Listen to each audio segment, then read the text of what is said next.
माँ बेटा का अनमोल प्रेम।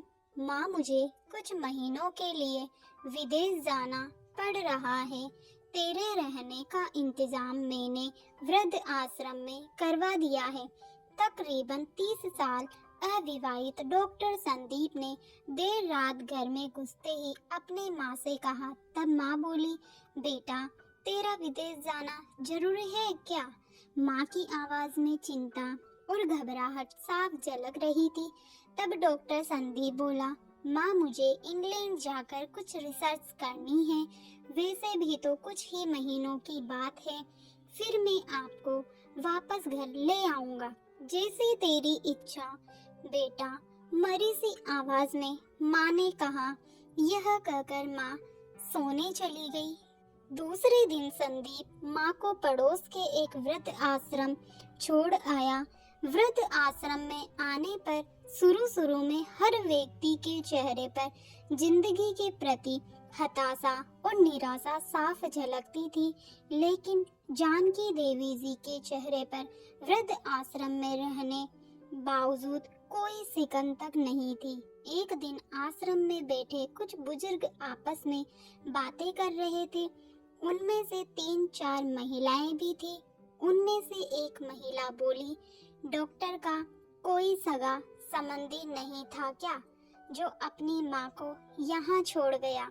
तब वहाँ बैठी एक महिला बोली, जानकी देवी जी के पति की मौत जवानी में ही हो गई थी। तब संदीप करीब 5 साल का था। पति के मौत के बाद जानकी देवी जी और उसके बेटे को रहने और खाने के लाले पड़ गए थे। तब किसी भी रिश्तेदार ने उनकी मदद नहीं की थी। जानकी देवी जी ने दूसरों के घर में झाड़ू पोछा करके अपने बेटे संदीप को पढ़ाया लिखाया। संदीप भी पढ़ने लिखने में बहुत होशियार था, तभी तो वह डॉक्टर बन गया।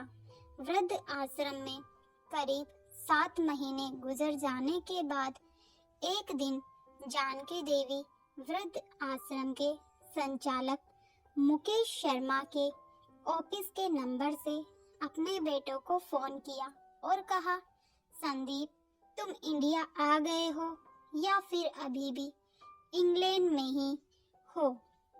संदीप का जवाब था, माँ, मैं अभी इंग्लैंड में ही हूँ। अब तो जानकी देवी जी जब भी 3-3, 4-4 महीने से फोन करती तो संदीप का एक ही जवाब आता कि मैं अभी यही हूँ।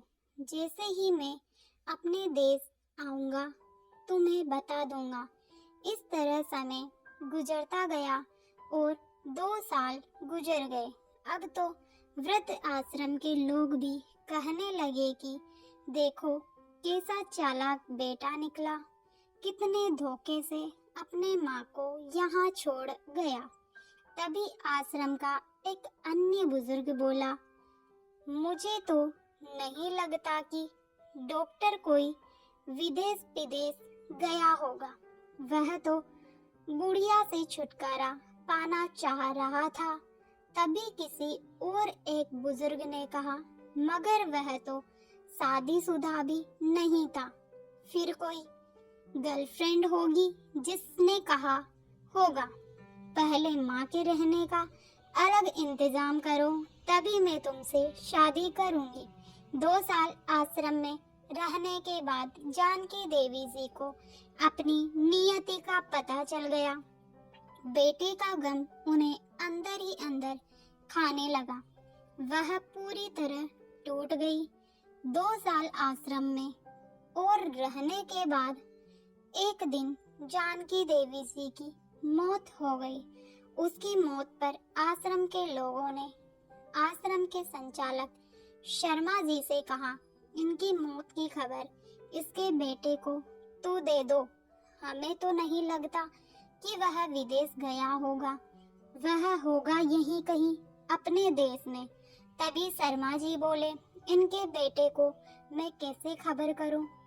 उसे मरे तो 3 साल हो गए। शर्मा जी की यह बात सुनकर वहां उपस्थित सभी लोग हैरान रह गए। तभी उसमें से एक बोला, अगर उसे मरे 3 साल हो गए तो जानकी देवी जी मोबाइल पर बात कौन करता था? तब शर्मा जी बोले, वह मोबाइल तो मेरे पास है जिसमें उनके बेटे की रिकॉर्डिंग की गई आवाज है। एक बुजुर्ग ने पूछा, पर ऐसा क्यों? तब शर्मा जी बोले, करीब 4 साल पहले जब संदीप अपने माँ को यहाँ छोड़ने आया था तो उसने मुझसे कहा कि शर्मा जी, मुझे ब्लड कैंसर हो गया है और डॉक्टर होने के नाते यह मैं अच्छी तरह जानता हूँ कि इसके आखिरी स्टेज में मुझे बहुत तकलीफ होगी। मेरे मुंह और मसूड़ों में खून भी आएगा। मेरी यह तकलीफ माँ से देखी न जा सकेगी। वह तो जीते जी मर जाएगी, मुझे तो मरना ही है, पर मैं नहीं चाहता कि मेरे कारण मेरे से पहले मेरी माँ मरे। मेरे मरने से पहले 2 कमरों का हमारा छोटा सा फ्लैट और जो भी घर का सामान आदि है वह मैं आश्रम में दान कर दूंगा। यह दास्तां सुन आश्रम के सभी लोगों की आंखें भी नम हो गई। जानकी देवी जी का अंतिम संस्कार आश्रम में ही कर दिया गया। उनके अंतिम संस्कार में शर्मा जी ने आश्रम में रहने वाले बुजुर्गों के परिवार वालों को भी बुलाया। माँ बेटे की इस अनमोल प्यार और अटूट दास्तां का कुछ लोगों पर इतना असर हुआ कि कुछ बेटे अपने बूढ़े माँ बाप को वापस घर ले गए।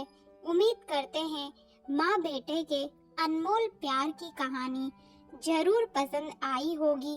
अगर कहानी पसंद आई तो इसे अपने दोस्तों के साथ भी शेयर जरूर करिएगा। तो दोस्तों, कैसी लगी आपको हमारी ये छोटी सी कहानी?